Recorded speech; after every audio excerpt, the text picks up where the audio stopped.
तो इस ड्रामा के सेकंड पार्ट में हम लोग देखते हैं कि लिमी अपने ग्रैंडफादर के सेकंड कंपनी में गई हुई थी, जहाँ पर कि वो वहाँ पर एनी के साथ और अपनी एक और दो चमचियों के साथ जॉब कर रहा होता है। जब उसे पता चलता है कि लिमी यहाँ पर इंटर्न को जॉब अप्लाई की है, तो वो उसे जॉब से निकालने के लिए बोलते हैं। इतना ही नहीं, एनी के फ्रेंड लोग यहाँ पर उसका मजाक भी उड़ा रहे होते हैं। लिमी कहती है कि तुम्हें पता नहीं है कि ये कंपनी एक्चुअल में मेरी है। यहाँ पर उसे ग्रैंडफ़ादर का कॉल आता है, वो यहाँ के मैनेजर का नंबर माँगती है। ग्रैंडफ़ादर उसे नंबर देते हैं, वो यहाँ के मैनेजर को कॉल करके बाहर आने के लिए बोलती है। तब तक तो वो यहाँ पर फुल ऑन ड्रामाबाज़ी कर रहा था कि लिमी यहाँ पर काम करिए तो मैं नहीं करूँगा। तभी मैनेजर आके कहता है तो तुम्हें काम करने की ज़रूरत भी नहीं है, तुम्हें जॉब से निकाल दिया गया है क्योंकि तुमने लिमी जो कि इस कंपनी की बॉस है, उसे ऑफेंड किया है। ये बातें सुन कर के वो शॉक्ड हो जाता है, उसे तो पता भी नहीं था कि लिमी इस कंपनी की बॉस है। फिर फौजी यहाँ पर लिमी से मिलने के लिए आया हुआ था, कंपनी के नीचे था, उसने उससे कॉल किया तो लिमी उसे मिलने के लिए जाती है। वो उसे पूछता है तो तुम्हारा डे 1 कंपनी में कैसा रहा? तो लिमी उसे बताती है कि एक्चुअल में तो हुओ से मिले उसे पता भी नहीं था कि हुओ ने एक्चुअल में यहाँ पर कंपनी में जॉब ज्वाइन किया हुआ है। फौजी उसे कहता है कि उसने तुम्हें परेशान किया। लिमी कहती है हाँ थोड़ा बहुत, लेकिन वो उसे ज़्यादा परेशान नहीं करेगा क्योंकि उसने उसे जॉब से निकाल दिया है। सुनकर के फौजी खुश हो जाता है और फिर लिमी के साथ लंच करने के लिए चले जाता है, जहाँ पर कि फौजी की मॉम आई हुई थी। उसे पता चला था कि फौजी अपने घर पे नहीं है और उसने लिमी से शादी भी कर ली है। वो लिमी को इसलिए पसंद नहीं करती थी क्योंकि उन्हें पता था कि भले ही फौजी लिमी से बहुत प्यार करता हो, लेकिन लिमी यहाँ पर हुओ के चक्कर में पड़ी रहती थी। अब यहाँ पर जो लिमी होती है वो फौजी की मॉम को समझाने का कोशिश कर रही थी कि वो और फौजी एक रियल रिलेशनशिप में है, वो दोनों ने सच में शादी कर ली है। फौजी यहाँ पर लिमी का सपोर्ट कर रहा होता है। उसकी मॉम को इसी बात का डर था कि लिमी यहाँ पर फौजी की फीलिंग का इस्तेमाल कर रही है, वो उसे पसंद करता है तो, लेकिन अभी उसका हुओ के साथ रिलेशनशिप है। लिमी उसकी मॉम को बोलती है कि नहीं यार, मैंने फौजी से यहाँ पर शादी-वादी कर ली है और हम दोनों साथ में रहते हैं। फौजी यहाँ पर मेरे घर पर ही रहता है। वो कहती है तो तुम्हारा हुओ के साथ क्या चला? वो तो तुम्हारे घर में तुम्हारा ड्राइवर का बेटा था और इस तरीके से वो तुम्हारे घर पे ही रहा है कुछ महीना, कहीं तुम दोनों के बीच कुछ हुआ तो नहीं ना? लिमी कहती है नहीं मॉम, ऐसा कुछ भी नहीं हुआ है। हाँ, मैं मानती हूँ मुझसे गलतियाँ हुई हैं, मैं पहले हुओ को पसंद करती थी, लेकिन अब मैं फौजी के साथ पूरी तरीके से लॉयल हूँ। उसकी मॉम फिर भी यहाँ पर लिमी पे ट्रस्ट नहीं करती है क्योंकि उन्हें बार-बार ऐसा लग रहा था कि वो फौजी का इस्तेमाल करना चाह रही है। इसी वजह से यहाँ पर वो इस तरीके से फौजी के साथ शादी-वादी की हुई है। फौजी चाहे अपनी मॉम को कितना भी समझा ले, वो सुनने के लिए तैयार ही नहीं थी। तो वो दोनों घर के लिए चले जाते हैं, जहाँ पर कि उसकी मॉम ऐसे छुप करके उनकी बातों को सुन रही होती हैं।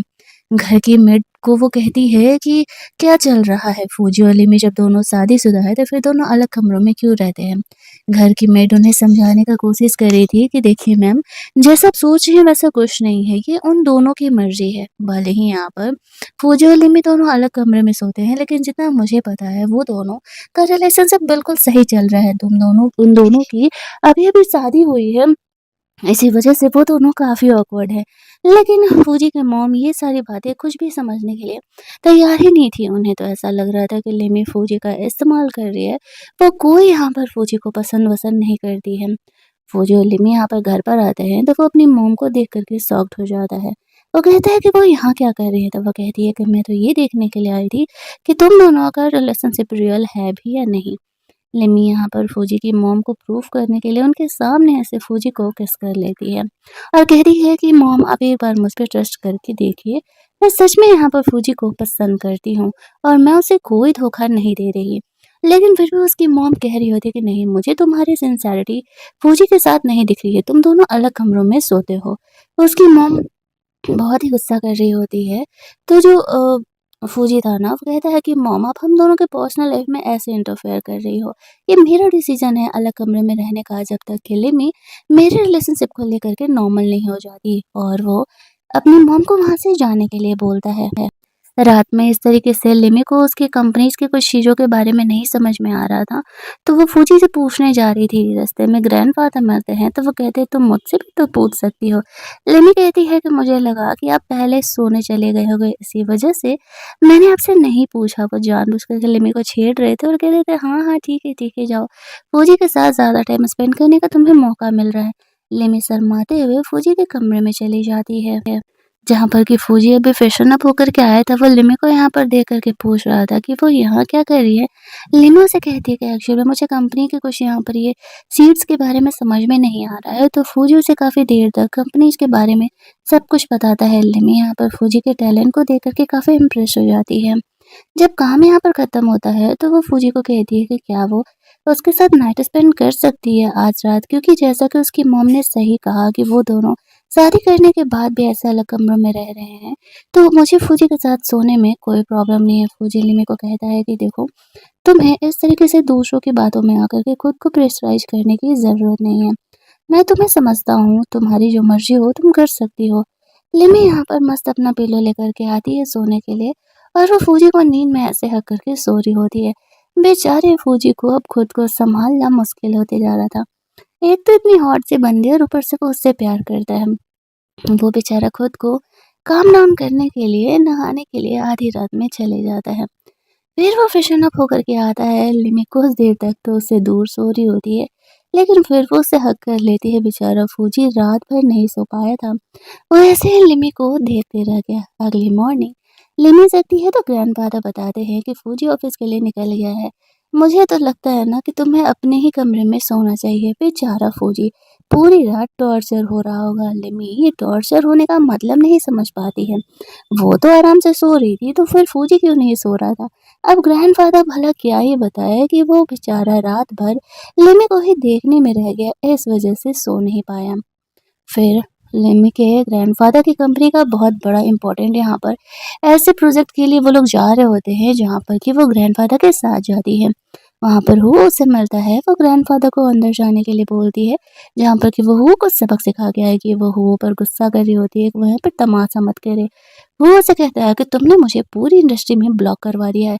लिमी कहती है कि क्योंकि तुम यही डिजर्व करते हो, तुमने मेरे इमोशंस का फ़ायदा उठाया था। अभी तो बस शुरुआत है, देखती जाओ मैं तुम्हारे साथ क्या करती हूँ। फिर जब वो अंदर जाती है तो देखती है कि ग्रैंडफ़ादर का बीपी काफ़ी बढ़ा हुआ है। वो ग्रैंडफ़ादर को दवा देती है और कहती है कि ग्रैंडफ़ादर, आप घर जाकर के आराम करिए, यहाँ से प्रोजेक्ट मैं सँभालती हूँ।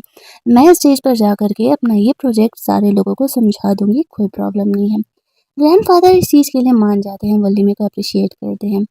यहाँ पर इस तरीके से वो अपना जुगाड़ भिड़ा कर के अंदर आ गया था। लिमी देखती है कि प्रोजेक्ट तो इंग्लिश में है, तो वो थोड़ी-सी नर्वस हो जाती है।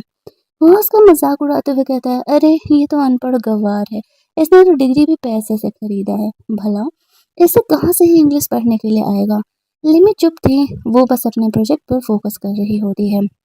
वो को अपनी वो सीट पर जाकर के बैठने के लिए कहती है। यहाँ पर लिमी का इंसल्ट होने का वो इंतज़ार कर रहा था। लिमी को ग्रैंडफ़ादर का कॉल आता है, वो साइड में जाती है बात करने के लिए, तो वो यहाँ पर उसके प्रोजेक्ट पर बहुत सारे पेन्स ऐसे मार्क कर देता है जो कि वो पढ़ ना पाए। दूसरी साइड फौजी यहाँ पर आता है, क्योंकि उसे लिमी का फ़िक्र हो रहा था कि कहीं यहाँ पर कांड ना हो जाए। फिर लिमी यहाँ पर स्टेज पर जाती है। स्टेज पर जाने के बाद जब वो फाइल ओपन अप करती है तो देखती है कि एक्शन में इंग्लिश तो इंग्लिश, यहाँ पर उसके सारे ऐसे प्रोजेक्ट पर मार्किंग भी किया हुआ। एक पल को तो वो घबरा जाती है कि वो क्या करे। सारे लोग यहाँ पर शौक होकर वो लिमी को देख रहे थे और वो तो उसके मज़े ले रहा था। फौजी जैसे ही यहाँ पर एंटर करता है तो देखता है कि लिमी यहाँ पर स्टेज पर स्पीच दे रही है, और एक्चुअल में उसने सारी चीज़ें काफ़ी अच्छी तरीके से वर्बली याद कर ली थी। उसे तो इस प्रोजेक्ट को देखने तक का ज़रूरत नहीं था। जब वह यहाँ पर सबको ऐसे स्पीच देती है तो सब बहुत ज़्यादा उसे पसंद करते हैं और उसे काफ़ी ज़्यादा एप्रिशिएट कर रहे थे। और जितने सारे लोग यहाँ पर लिमी के स्पीच से काफ़ी ज़्यादा इम्प्रेस थे, वो लोग यहाँ पर लिमी को अपनी कंपनी में भी प्रोजेक्ट में इन्वेस्ट करने के लिए आने बोलने लगते हैं। लिमी सबसे मिल करके सिर्फ फौजी को जब देखती है तो वो उसके पास चली जाती है। फौजी से पूछे कि वो यहाँ क्या कर रहा है? फौजी कहती है, मुझे तुम्हारी फ़िक्र हो रही थी। वो उसे कहती है कि थैंक्स, तुम्हारी वजह से आज मैं इतने अच्छे तरीके से चीज़ों को सँभाल पाई।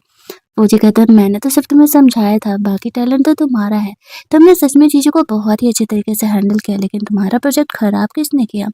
लिमी उसे कहती है कि कोई और नहीं, वो का ही काम होगा। डोंट वरी, मैं उसे सँभाल लूँगी, तुम्हें इस चीज़ के लिए ज़्यादा टेंशन लेने की ज़रूरत नहीं है। यहाँ पर इस तरीके से उसे फौजी के मॉम का कॉल आता है और उसे मिलने के लिए बुलाती है। फौजी जानता था कि ज़रूर ही वो लिमी को इस तरीके से वापस से डाँटने-वाटने के लिए बुला रही होगी, इसीलिए वो कहता है कि 1 मिनट मैं भी साथ में चलता हूँ। लिमी कहती है कि चलो ठीक है। और इधर हम लोग फौजी के मॉम को देखते हैं जो कि अपने दोस्त लोगों के साथ थी। उसकी दोस्त लोग ही एक्चुअल में यहाँ पर उनकी बहू से मिलना चाहती थी। यहाँ पर ऐसे उसकी मॉम को पता चलता है कि फौजी भी यहाँ पर साथ में आया होगा और वो दोनों गार्डन में बैठ कर के लंच कर रहे हैं। तो उसकी मॉम गुस्सा करने लगती है कि फौजी ज़बरदस्ती यहाँ पर लिमी के साथ आया होगा ताकि मैं उसे बुली ना कर सकूँ। उसकी दोस्त लोग कहती है तो चलो हमें लोग देख लेते हैं गार्डन में वो लोग क्या कर रहे हैं। फौजी और लिमी यहाँ पर साथ में बैठ कर के डिनर कर रहे होते हैं। फौजी ने जानबूझ कर के इन चीज़ों को यहाँ पर अरेंज किया था। वो कह रहा था कि मेरी मॉम ज़रूर ही हम दोनों को देख रही होगी, इसीलिए बेहतर होगा कि हम दोनों थोड़े ज़्यादा ही लवी-डवी बिहेव करें। ऐसा नहीं है कि मुझे भरोसा नहीं है कि तुम मुझसे प्यार नहीं करती, लेकिन मेरी मॉम को इन चीज़ों का ट्रस्ट दिलाना पड़ेगा।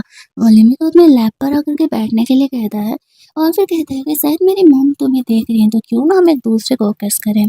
वो दोनों जब एक-दूसरे को ऐसे किस करने लगते हैं, तो उनकी जो फौजी की मॉम की दोस्त लोग थी, वो लोग कह रही होती है कि मुझे तो लगता है कि ये दोनों एक्चुअल में काफ़ी अच्छे हैं।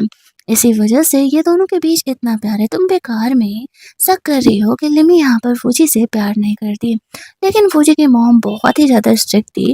वो जब तक लिमी की सिंसेरिटी को नहीं समझ जाती कि हाँ, वो फौजी से सच में प्यार करती है, तब तक वो उसे माफ़ नहीं करने वाली थी। फौजी का तो यहाँ पर ये प्लान सक्सेसफुल हो गया। फिर वो ऐसे ग्रैंडफ़ादर से मिलने के लिए जाता है जहाँ पर कि ग्रैंडफ़ादर लिमी को कांग्रेचुलेट विश कर रहे थे। उसने इतना अच्छा काम किया था, लेकिन तभी यहाँ पर फौजी की मॉम काफ़ी गुस्से में आती है और कहती है कि देखो, मैंने कहा था कि लिमी तुम्हें धोखा दे रही है। उसने यहाँ पर हो को ऐसे हेडक्वार्टर्स के डिपार्टमेंट में काम करने के लिए अलाउ कर दिया है।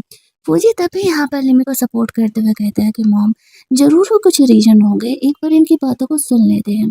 यहाँ पे ग्रैंडफ़ादर फौजी की मॉम को बताते हैं कि एक्चुअल में बचपन में लिमी किडनैप हो गई थी। बचपन में नहीं, मतलब कुछ साल पहले लिमी किडनैप हो गई थी और वो ने उसका जान बचाया था। तो बस उस जान बचाने के एहसान को चुकाने के लिए मैंने उसका जॉब अरेंज किया हुआ है। इसमें लिमी की कोई गलती नहीं है। वो फौजी की मॉम को कहती है कि मॉम, आप उन पे ट्रस्ट तो करो। भले ही वो ने ऐसे किडनैपिंग में मेरी जान बचाया, पर डोंट वरी, वो ज़्यादा दिनों तक मेरी कंपनी में काम नहीं करने वाले हैं।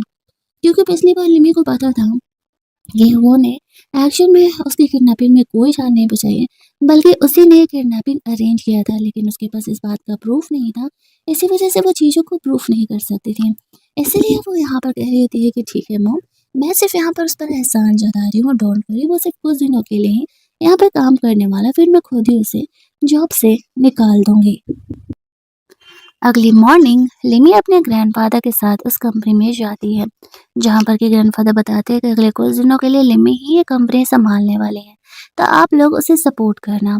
दूसरी साइड हम लोग वो को देखते हैं जो कि कंपनी में सबको कह रहा होता है कि वो एक्चुअल में लिमी का फियांसे है। ये बातें जब सबको पता चलता है, तो सब सुन करके यहाँ पर काफ़ी ज़्यादा ही यहाँ पर वो को सपोर्ट करने लगते हैं, उसे अप्रिशिएट करने लगते हैं और उसे काफ़ी ज़्यादा भाव भी दे रहे थे। उन्होंने सोचा था कि लिमी उसी से तो शादी करेगी, उसके अलावा वो किसी और से कहाँ ही शादी करने वाली है। इसी वजह से वो ये सारा जो गलतफ़हमी है फैला रहा था। लिमी का सेक्रेटरी आकर के उसे बताता है, लिमी सोच रही होती है कि बहू को सबक कैसे सिखाए। वो उसे कंपनी में मिलने के लिए बुलाती है। यहाँ पर इस तरीके से वो आता है तो वो उसे कह रहा होता है कि आई नो कि कुछ दिनों में हमारी शादी होने वाली है। अब किडनैपिंग में मैंने तुम्हारी जान बचाई थी, ये एहसान तो तुम्हें ऐसे ही चुकाना पड़ेगा। लिमी भी यहाँ पर हो की गलतफ़हमी को नहीं तोड़ती है। अगले कुछ दिनों में कंपनी की तरफ से एक बहुत बड़ी पार्टी होने वाली है, जहाँ पर कि लिमी अपने फियांसे के बारे में सबको अनाउंस करने वाली है। वो ने वही सोचा था कि लिमी उसका नाम वहाँ पर लेने वाली है। ऑफिस के बाद वो फौजी से मिलती है, उसे सारी बातें बताती है। फौजी कहता है कि मुझे तुम पे ट्रस्ट है, तुम जो करोगी सब सोच समझ कर के सही करोगी। लिमी ये सुनकर के काफ़ी खुश हो जाती है कि फौजी उस पर इतना ज़्यादा वाला भरोसा करता है, तो उसे कम से कम फौजी की तरफ से टेंशन लेने की कोई ज़रूरत नहीं है। वो को सबक सिखाना ज़्यादा आसान हो जाएगा। दूसरी तरफ जो एनी थी वो हुआ से कह रही होती है कि तुम लिमी से शादी करने के लिए हाँ कैसे कह सकते हो। हुआ से कहते तुम्हें पता है कि मैं लिमी से शादी उसके पैसे के लिए कर रहा हूँ। हम लोग जैसे उसके घर में रहते थे तो महंगी महंगी चीजें यूज करते थे, ब्रांडेड बैग्स तुम्हें मिलते थे, ज्वेलर्स मिलते थे, तुम खुश तो हो थी ना। एनी से कहती लेकिन शादी के बाद वो मुझे घर में नहीं आने देगी। वो उसे कहता है कि तुम्हें इस बात की फिक्र करने की जरूरत नहीं है, तुम बस देखना मैं किस तरीके से यहाँ पर उसे वापस से उसके औकात में लाता हूँ। लेकिन एनी को चैन नहीं था, वो अपनी इकलौती फ्रेंड को कॉल करके सारी बातें उससे बता रही होती कि किस तरीके से वो यहाँ पर लिमी से शादी करने के लिए हाँ कह दिया है। और यहाँ पर वो उसे कह रही होती है कि हमें कुछ करना पड़ेगा, हुआ ने एक बार लिमी से शादी कर ली तो फिर वो मुझे बिल्कुल ही भूल जाएगा। उसकी फ्रेंड यहाँ पर लिमी को कुछ आइडियाज देती है और कहती है कि अगर वो ऐसा करेगी तो फिर यहाँ पर वो उसी का हो जाएगा। तो एनी ऐसा करने के लिए रेडी हो जाती है। अगला सीन हम लोग देखते हैं वो कंपनी के पार्टी का। कंपनी की पार्टी बहुत बड़ी थी, सारे शेयर होल्डर्स आए हुए थे और बहुत बड़े-बड़े बिजनेसमैन भी यहाँ पर आए हुए थे क्योंकि सबको पता था कि लिमी यहाँ पर अपने फियांसे के बारे में अनाउंस करने वाली है। इसी वजह से सब यहाँ पर ये जानने के लिए काफ़ी एक्साइटेड भी थे। वो भी यहाँ पर आया हुआ था, वो सोच रहा था कि अगले कुछ घंटों में लिमी ऐसे जब उसे खुद का फियांसे बताएगी तो फिर उसका तो ब्रांड इमेज ही बन जाने वाला है। और दूसरी साइड हम लोग देखते हैं कि लिमी यहाँ पे ग्रैंडफादर के साथ आती है, वो तो वहाँ पर हुओ को देखती तक नहीं है और स्टेज पर चली जाती है। तभी एनी की फ्रेंड आकर के हुओ को कहती है कि एनी यहाँ पर तमाशा कर रही है और वो ऊपर कमरे में और वो उसे बुला रही है वरना वो नीचे आकर के ड्रामा कर देगी। वो के पास अब कोई ऑप्शन नहीं था यहाँ पर, वो कुछ देर के लिए एनी से मिलने के लिए चले जाता। हमें पता चलता है कि एनी के फ्रेंड और लिमी दोनों साथ मिलकर के काम कर रहे हैं क्योंकि कुछ दिन पहले ऐसे जब वो उसकी फ्रेंड को जॉब से निकाल रही थी तो वो लिमी से माफ़ी मांगने के लिए गई हुई थी। लिमी ने उससे माफ़ी तो दे दिया था लेकिन बदले में वही एनी को भड़काने वाला उसने उससे काम करने के लिए बोला था और उसका प्लान ऐसे सक्सेसफुल होने वाला था। यहाँ पर लिमी स्टेज पर जाती है, ग्रैंडफादर सबको इंट्रोड्यूस कराते हैं कि आज से कंपनी के सीईओ लिमी है और कंपनी वही संभालने वाली है। तभी वहाँ पर एक बंदी आकर के बताती है कि हुआ अक्षर में ऊपर कमरे में है। सबको यही लग रहा था कि वो हुआ के बारे में अनाउंस करेगी। दूसरी साइड हुआ एनी को समझा रहा होता है कि वो ड्रामा क्यों कर रही है, उनकी अमीरों वाली जिंदगी खत्म हो जाएगी, लेकिन एनी कुछ भी सुनने के लिए तैयार ही नहीं थी। अब यहाँ पर इस तरीके से वो हुआ को कह रही होती है कि वो तो अब उसके साथ रोमांस भी नहीं करता है, वो तो सिर्फ लिमी के चक्कर में ही पड़े रहता है। यहाँ पर वो उसे समझा रहा होता है कि ऐसा नहीं है, लेकिन वो जानबूझ करके यहाँ पर हुआ के साथ रोमांस करने लगती है। वहाँ पर तभी लिमी यहाँ पर बहुत सारे लोगों को लेकर के उसके कमरे में पहुंच जाती है। वो कहने लगते थे यहाँ मैं तुम्हें अपना फियांसे बताने वाली थी और तुम यहाँ पर एनी के साथ मुंह काला कर रहे हो। तो वो यहाँ पर एनी को ही ब्लेम डाल देता है कि एक्चुअली में मेरी कोई गलती नहीं है, एनी मुझे सेड्यूस कर रही थी। अब यहाँ पर जब ऐसा होता है तो लिमी उससे कहती है तो चलो ठीक है, अगर तुम्हें मेरी फियांसे बनना है तो फिर तुम्हें एनी को थप्पड़ मारना होगा और वो भी एक दो नहीं बहुत सारे, तो ही मैं तुम्हें माफ करने के बारे में सोच सकती हूँ क्योंकि यहाँ पर सबके सामने तुमने ऐसे चीट किया है। अब हुआ यहाँ पर एनी के साथ ऐसा करने के लिए रेडी था क्योंकि उसे लिमी के साथ अपनी अमीरों की जिंदगी जो दिख रही थी और ऐसे लड़के कभी किसी से प्यार नहीं करते।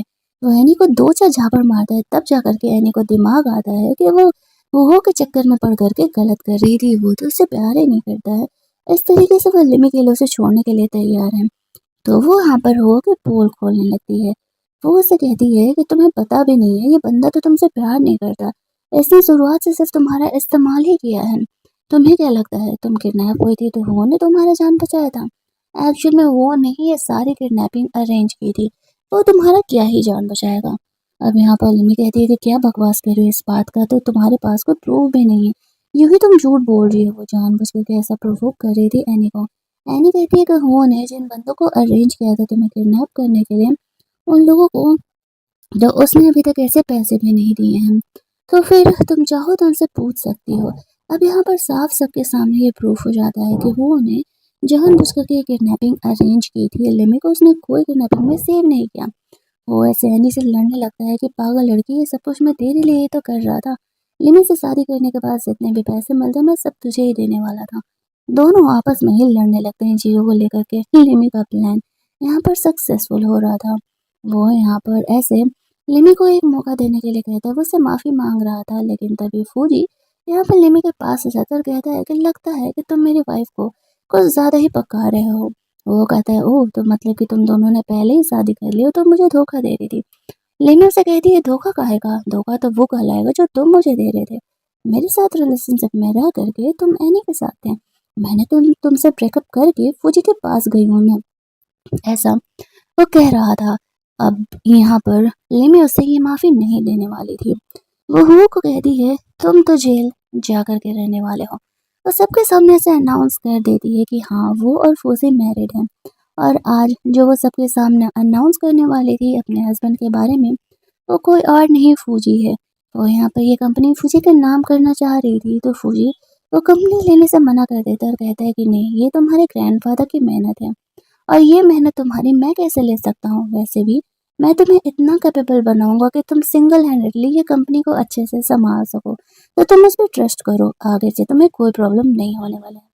ये बातें सुनकर के लिमी बहुत ही ज़्यादा खुश हो जाती है। उसे सच में एक ऐसा ही पार्टनर चाहिए था जो कि सिर्फ और सिर्फ उससे प्यार करे, उसे इतना ही सपोर्ट भी करे, जो कि उसे फूजी मिल गया था।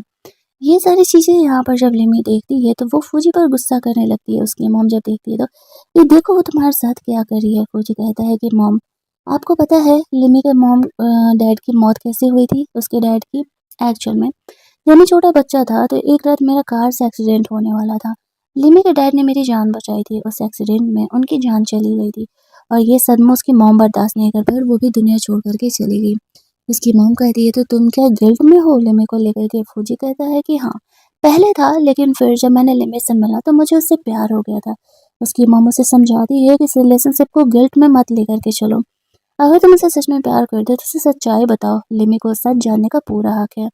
अगर इसके बाद भी वो यहाँ पर तुम्हारे साथ रहना चाहती है तो फिर तुम्हारी खुशकिस्मती है। अदरवाइज तुम उसे फोर्स नहीं कर सकते हो, चाहे तुम उसके लिए कितना भी ज़्यादा ऑब्सेस्ड क्यों ना हो। फूजी को ये बातें सही लगती है। वो लिमी के पास जाता है रात में। लिमी अपने काम में लगी हुई थी। लिमी यहाँ पर इस तरीके से फूजी को कह रही होती है कि एक्चुअल में वो फूजी के साथ अपने रिलेशनशिप को आगे बढ़ाने के लिए पूरी तरीके से रेडी है। वो चाहती है कि वो और फूजी अपना हनीमून नाइट मनाए। फूजी यहाँ पर लिमी के साथ रोमांस करने ही जा रहा था कि वो खुद को रोक लेता है।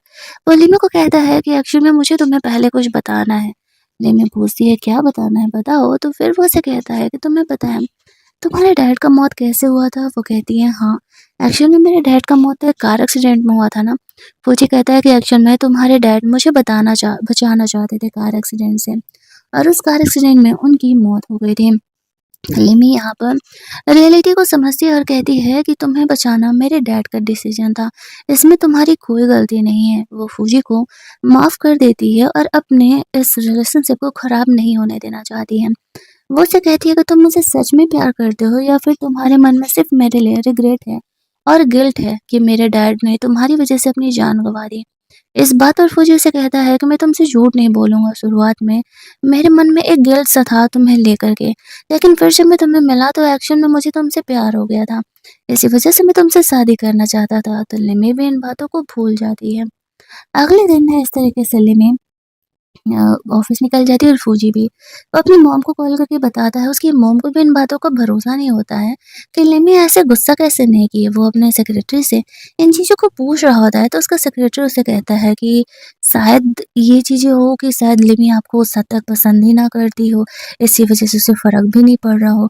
एक काम करो, आप जब इतनी चीज़ें ट्राई कर चुके हो, काम नहीं कर रहा था, आप एक जेलसी वाला मोमेंट भी ट्राई कर लो।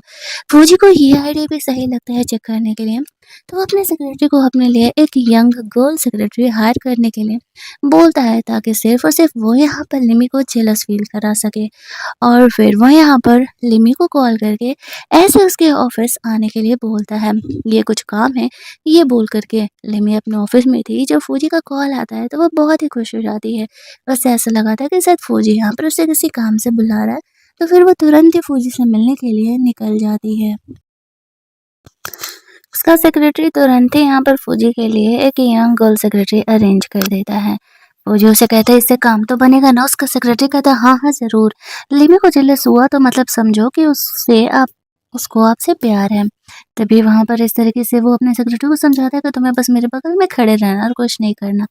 लिमी यहाँ पर आती है तो वो फौजी को अपने सेक्रेटरी के साथ देखती है, बट वो काफ़ी नॉर्मल थी। फौजी उसे कहता है, तुम्हें जेलस नहीं हो रहा मुझे ऐसे गर्ल सेक्रेटरी के साथ देख कर के? अगर तुम बोलो तो मैं इसे चेंज कर सकता हूँ। इस बात पर लिमी उसे कहती है कि नहीं, मुझे जेलस क्यों होगा, मुझे तुम पे 100% का ट्रस्ट है। तुम वो तुम्हारे साथ कुछ करेगी भी तो तुम उसे मौका नहीं दोगे। और दूसरी बात, तुमने इसके टैलेंट देख कर के इसे अपनी सेक्रेटरी बनाई होगी ना। अब ये एक लड़की इस वजह से मेरे से जॉब से तो नहीं निकलवा सकती। फौजी को लगने लगता है कि लिमी कुछ ज़्यादा ही सीधी है, वो उसे बहुत ज़्यादा ही प्यार करती है, या फिर वो उसे प्यार ही नहीं करती, जो इस तरीके से उसे कोई फ़र्क ही नहीं पड़ रहा। उसे कुछ भी यहाँ पर लिमी के इमोशंस के बारे में पता ही नहीं चलता है। यहाँ पर तो बेचारा उसका सेक्रेटरी फँस रहा था। उसके कोई भी आइडियाज़ काम नहीं कर रहे होते हैं। वो फौजी को कहता है कि बॉस, मुझे तो लगता है कि लिमी यहाँ पर कुछ ज़्यादा ही वाला ट्रस्ट करती है। इसी वजह से इस तरीके से वो वो समझ रही होती है कि आप उसे धोखा नहीं दे सकते। फिर वो ऐसे लिमी से मिलने के लिए जाता है। वो जानना चाहता था कि वो सच में उससे प्यार तो करती है ना? लिमी कहती है, हाँ पागल, मैं तुमसे बहुत ही प्यार करती हूँ। तुम ऐसे सोच भी कैसे सकते हो? यहाँ पर फौजी को उसके सेक्रेटरी का कॉल आता है। उन लोगों ने यहाँ पर ऐसे हो को ढूंढ निकाला था, जो कि सबसे छुपते हुए फिर रहा था, क्योंकि लिमी ने उसे हर जगह ब्लॉक कर दिया था, तो वो अपने होम टाउन भी नहीं जा सकता था इसी वजह से। तो वो लिमी को घर पर आराम करने के लिए बोलता है, वो थोड़ी देर में आएगा। फिर वो अपने ऐसे वेयर हाउस में चले जाता है जहाँ पर कि उसके सेक्रेटरी ने वो कैसे पकड़ करके रखा हुआ था। वो उसे कहता है कि मैंने तुम्हें मौका दिया था कि तुम ऐसे लिमी का पीछा छोड़ दो, लेकिन तुमने उससे रिवेंज लेने का सोचा और अब देखो तुम्हारी क्या हालत हो गई है। वो यहाँ पर फौजी से माफ़ी मांग रहा होता है कि वो उसे जाने दे, वो माफ़ कर दे, वो लिमी के सामने कभी नहीं आएगा, उसे परेशान नहीं करेगा। लेकिन फौजी अब यहाँ पर वो माफ़ नहीं करने वाला था और वो उसे पूरी तरीके से ख़त्म कर देने का डिसाइड करता है। पूरे वेयर हाउस में वो ऐसे आग लगा करके वहाँ से चले जाता है। तो उसकी हिम्मत कैसे हुई ऐसे बार-बार लिमी को परेशान करने की? और उसका सेक्रेटरी जानबूझ कर के लिमी को यहाँ पर बुला लेता है कि फौजी खतरे में है। वो चाहता था कि लिमी यहाँ पर कन्फेस करे कि वो फौजी को पसंद करती है। वो उसकी मॉम को लेकर के आ जाती है। उसकी मॉम भी फौजी को लेकर के बहुत परेशान थी। लिमी उसकी मॉम को कहती है कि मॉम, मैं जा रही हूँ फौजी को बचाने के लिए, अगर वेयर हाउस में आग लगा होगा तो वो इधर ही कहीं बेहोश होगा, वरना वो बाहर आ जाता। उसकी मॉम उसे रोक रही होती कि अंदर बहुत ही खतरा है। लेकिन लिमी कह रही थी कि मैं फौजी से प्यार करती हूँ और मुझे खुद ही उसे ढूंढ के लाना है। वो जबरदस्ती फौजी को ढूँढने के लिए चली जाती है। एक कमरे में उन्हें ऐसे फौजी मिलता है। फौजी उसे कहता है कि वो यहाँ क्या कर रही है? लिमी कहती है कि मैं तुम्हें ढूँढ रही थी। तुम यहाँ कैसे फँस सकते हो? फौजी कहता है कि मैं ठीक हूँ। मैं यहाँ पर किसी काम से आया था और ऐसे आग लग गया। वो के बारे में नहीं बताता है। लिमी आगे बढ़ के फौजी को किस कर लेती है और कहती है कि तुम्हें पता भी है कि मैं तुम्हें लेकर के कितना ज़्यादा वाला परेशान थी, तुम ऐसा कैसे कर सकते हो? अब यहाँ पर फौजी लिमी को कह रहा होता है कि तुम्हें दोबारा ऐसा कोई रिस्क लेने की कोई ज़रूरत नहीं है। यहाँ बहुत खतरा है। और वैसे लिमी को उठा के वहाँ से लेकर के जाता है। उसकी मॉम फौजी और लिमी दोनों को सेफ देख कर के बहुत ही ज़्यादा रिलैक्स थी। वो फौजी पर गुस्सा कर रही थी कि वो कैसे ऐसे बच्चों वाली हरकतें कर सकता है। लिमी उसके लिए कितना ज़्यादा परेशान हो गई थी। लिमी यहाँ पर कह रही होती है कि चलो अब ठीक हो, ये मैटर करता है। इस एक्सीडेंट में एक और अच्छी चीज़ ये हुई कि फौजी के मॉम को भी भरोसा हो गया कि लिमी एक्चुअल में उसके बेटे फौजी से प्यार करती है। तो इतना बड़ा खतरा होने के बावजूद वो फौजी को सेव करने के लिए चली गई और फौजी को भी एहसास हो गया कि लिमी उससे बहुत प्यार करती है। तभी तो इस तरीके से वो उसे इस आग में भी बचाने के लिए आ गई। फिर वो इस तरीके से घर पे जाता है, कुछ दिनों के लिए अपने सेक्रेटरी को ऑफिस संभालने के लिए बोलता है और यहाँ पर वो लिमी के साथ एक शांति की ज़िंदगी कुछ दिनों के लिए बिताना चाह रहा था। लिमी यहाँ पर फौजी के पास आती है और कहती है कि वो रिलेशनशिप को आगे बढ़ाने के लिए तैयार है और उसे फौजी के साथ हनीमून मनाने में कोई प्रॉब्लम नहीं है। तो फौजी भला अब कहाँ ही रुकने वाला था। वो दोनों रोमांस अपना करना स्टार्ट ही कर रहे थे कि लिमी के ग्रैंडफादर और फौजी की मॉम दोनों कमरे के बाहर से उनकी आवाज़ों को सुन रहे होते हैं। वो दोनों यहाँ पर काफ़ी ऑकवर्ड हो जाते हैं। फिर दोनों ऐसे समझ जाते हैं कि वो दोनों बाहर ही है। वो लोग कहने लगते हैं, अरे हम तो बस वहाँ से गुजर रहे थे, तुम्हें हमारी फ़िक्र करने की ज़रूरत नहीं है। फिर वो दोनों वहाँ से सोने का बहाना करके चले जाते हैं। फौजी और लिमी दोनों कंटिन्यू करते हैं और फाइनली यहाँ पर हनीमून अपना फिनिश करते हैं। अगले मॉर्निंग लिमी यहाँ पर बहुत ही ज़्यादा फौजी के सामने ऐसे ऑकवर्ड फील कर रही होती है। वो उसका फर्स्ट टाइम था। फौजी उसे काफ़ी नॉर्मल फील कराता है। इस बात को करीब 1 महीने बीत जाते हैं। लिमी अब अपने ग्रैंडफ़ादर की कंपनी बहुत अच्छे तरीके से सँभाल रही थी। फौजी लिमी को ढूँढते हुए एक दिन बाहर जाता है तो देखता है कि वो उसकी ऐसी छोटी फ्रेंड के साथ बैठी हुई थी। वो लिमी से पहले भी मिल चुका था ना, तो फिर से बताता है कि एक्चुअल में मैं पहले भी मिल चुका हूँ। लिमी ये बात सुन कर के खुश हो जाती है कि वो और फूजी पहले बचपन में भी मिले थे। यहाँ पर लिमी को उसकी तबीयत थोड़ी-सी ठीक नहीं लग रही, तो उसे वोमिटिंग सा फ़ील हो रहा होता है। अब फूजी यहाँ पर सोचता है इससे क्या हुआ, वो डॉक्टर को चेक कराने के लिए जाता है, तो उसे पता चलता है कि एक्चुअल में लिमी प्रेग्नेंट है। अब ये तो उनके लिए बहुत ही बड़ा गुड न्यूज़ था। यहाँ पे ग्रैंडफ़ादर और फूजी की मॉम भी इन बातों को सुन कर के बहुत ही ज़्यादा वाली खुश हो जाती है। फाइनली यहाँ पर इस कहानी के हैप्पी एंडिंग की तरफ हम बढ़ रहे थे। तो कहानी की एंडिंग में यहाँ पर फूजी और लिमी शादी कर लेते हैं। जैसा कि हम सबको पता है चाइनीज़ ड्रामा में पहले बच्चे और शादी बाद में होती है। यहाँ तक कि इनके बच्चे भी अपने मॉम डैड की शादियों को अटेंड करते हैं। तो यहाँ पर भी कुछ वही होता है। प्रेग्नेंट लिमी फूजी के साथ अपनी शादी को कंप्लीट करती है और तब जा कर के हमारा ये ड्रामा यहाँ पर एंड होता है। तो अगर आपको ये रिबर्थ एंड रिवेंज की लव स्टोरी अच्छी लगी होगी तो वीडियो को लाइक और शेयर ज़रूर कर लेना। चैनल को सब्सक्राइब कर लेना ताकि नए वीडियोज़ के नोटिफिकेशन आपको रेगुलरली मिलते रहें। चलिए, जल्दी से मिलते हैं हम लोग एक और नई कहानी के हिंदी एक्सप्लेनेशन में। Keep watching.